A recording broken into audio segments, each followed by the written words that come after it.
So, analyzing this chart that I have behind me here, there are a lot of, predictions that might come in.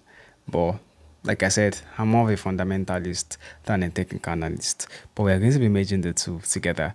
And talking about the technical aspects, I'm just going to be making reference to just one chart before we come then to analyze what to expect for this week and the coming week, or let's say what is going to lead us or usher us into the coming week in the crypto space. And that is the M2 chart. Now, what is M2?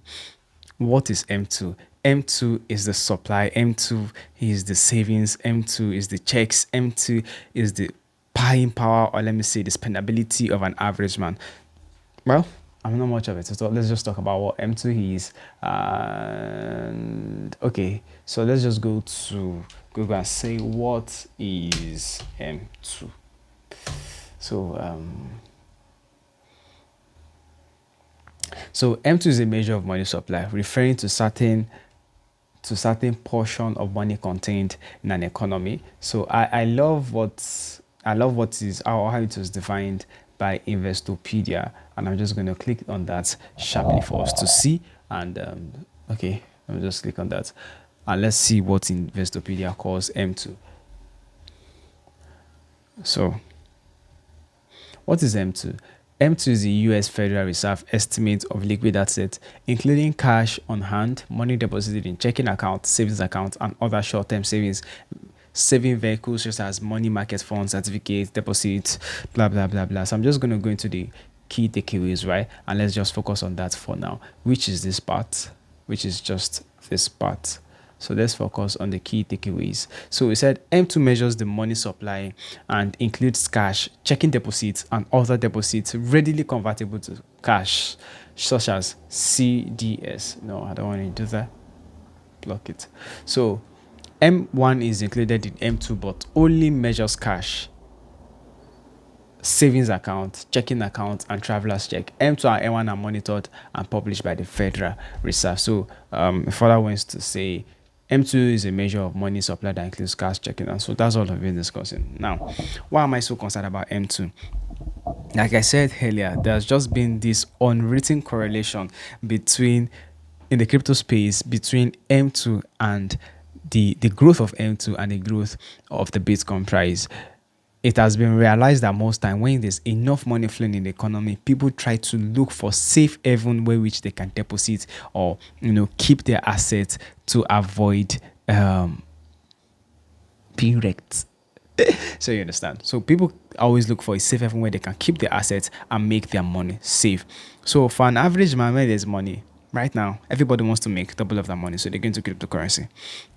And what is going to lead into much money, such as savings, deposits, checks, and blacks going around in the market, or let's say in the economy? That is when there's enough job going around. That is if there's enough cash flow. That's even if there's enough pay going around in the space. And what is going to lead to that actually? That means when there's enough investors, or when there are enough investors coming into the market. That is where there are enough investment capital is flooding the economy. And what is also going to lead to that? That is when there's rate cuts instead of rate hikes. So connecting all the dots together, the US-China war has been leading the US to do more, or let's say the Fed had been forced or have no choice, left no choice to stabilize the economy by going for rate cuts instead of rate hike, which is something that happened in the year 2021. So now I'm picking back to that dot, and that is going to happen right now. And now let's look at the graph of M2 versus the Bitcoin graph so far this year. This is the M2 M1 graph so far, and I'm making reference to what we have by CoinGecko. I'm trying to expand this, and let's look at something very no, don't like this is not what I'm looking for. I'm looking for a proper graph. Where was it I got the graph some other day? We're just going to be looking at it real quick. So now this is 2014, 2015, 2016, 17, 18. And we're just going to be picking this in 5 years period. So 2021 was the last bull run. 1, 2, 3, 4. So we had the bull run before. This is 2015, right? So now if you look at the M2, so let me take it below so we understand this chart together. You see this, is this purple or something? I don't know the color exactly. Indicates the M2 supply. The white indicates the bull Bitcoin price. this indicates the year-to-year growth. Now, when whenever Bitcoin is on the higher side, the M2 is always on the lower side, always on the lower side. Whenever the M2 also goes high, Bitcoin goes high. As you can see, there's always been a little margin that has always been maintained, but most times they're always doing what, chasing each other. And if you look at it very well at this point, year in year 25, you see that the Bitcoin price is how much? 58,000. The M2 supply is 108 trillion. The year to year growth is 6.8. And right now, what do we have? What do we have right now? The Bitcoin price is doing what, is tanking, and the M2 is actually going high. When last time that also happened was, and so we have that the Bitcoin and the M2 price is on the high side and Bitcoin price is actually on the low. So they're both heading to be on the same level, which means you should expect something as an rise on the Bitcoin chart price. So this, for an example, I'm not so very comfortable with this chart because I can't get to do some function, but we're also going to look at it also. So this is giving us the white gap. I wish I could get to expand, but I don't know what's wrong with my mouse at the moment. I can't get to expand these time frames, or let me say these frames. So because if I was able to, we were able to see the actual growth. So on this chart also, the black indicates the Bitcoin price, the green indicates the M2 growth, you understand, and this indicates the global supply, M2 in global supply. So we are going to be dealing with the black, the green, and the M2 in global supply. So now let's look at the M2 in global supply. Bitcoin was high, the M2 was low. Bitcoin had been high, M2 had been low. Bitcoin now, M2 is doing what? M2 is on the high side and Bitcoin is low. So that means they are still both going the same way. The M2 is on the high side, it has been shooting up, and what is Bitcoin left going to do? Is going to rise up, because they are always like twin brothers running after each other. So also let's look at the M2 year-to-year growth in percentage. It was up in year 2014 to 15, which was the bull run, up in the year. Look at the beginning of the year 2020. Look at the year 2021. Look at where it was.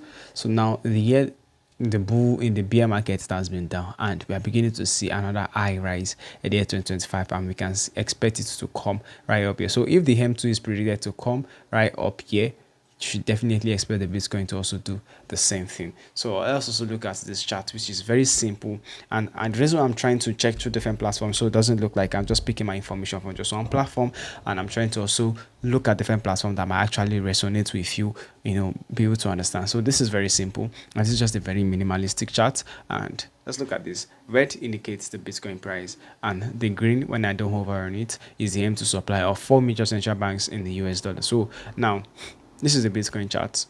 It has been high over the year, just like we have in previous charts over here, and the M2 is beginning to rise above it. So there's a lot of gap for the Bitcoin to catch up over the M2, and this is where it all makes sense. Bitcoin to catch up over the M2 is not something that happens overnight. Usually it takes a period of at least 2 months, or let's say between a month to two, and that is enough time for them to be on the same level. So if you also look at the point of view of my prediction, I'm not expecting the market to skyrocket anytime soon. In fact, I'm expecting the market to break out like it did, and that is why I had to wait for Bitcoin to break through the 88,000 zone before I say yes, this is my confirmation.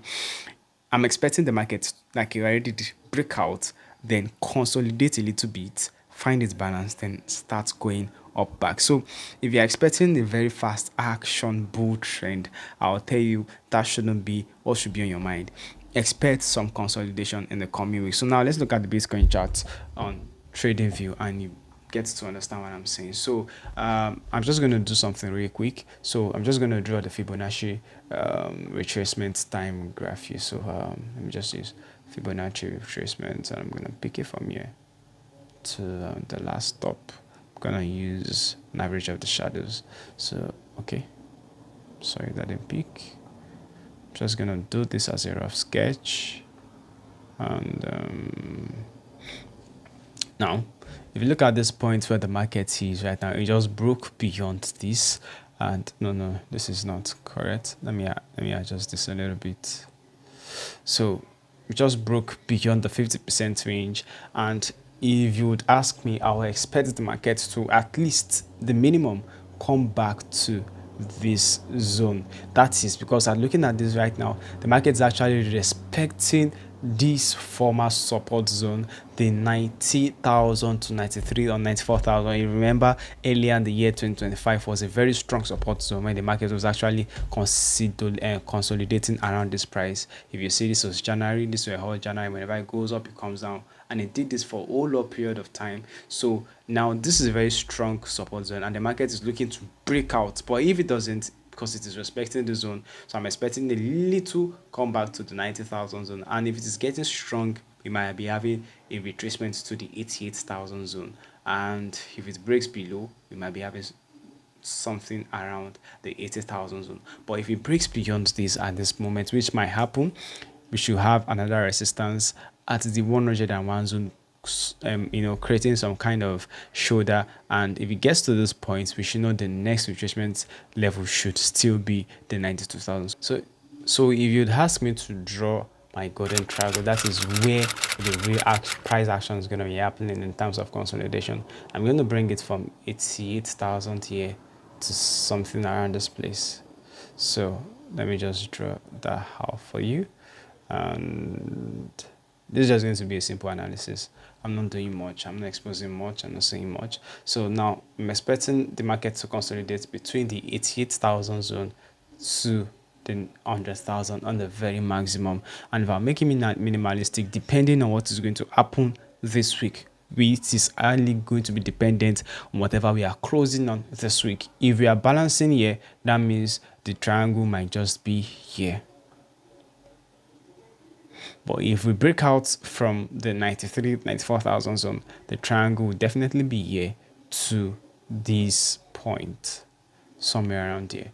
So guys, that is the end of my prediction for this particular week. And if there is anything you've enjoyed so far in this video, if there are any questions you have in your mind, I would love to respond to you, to hear your thoughts and to hear from you on how you feel. And if you're a first time, like I mentioned, please don't forget to subscribe and like this video.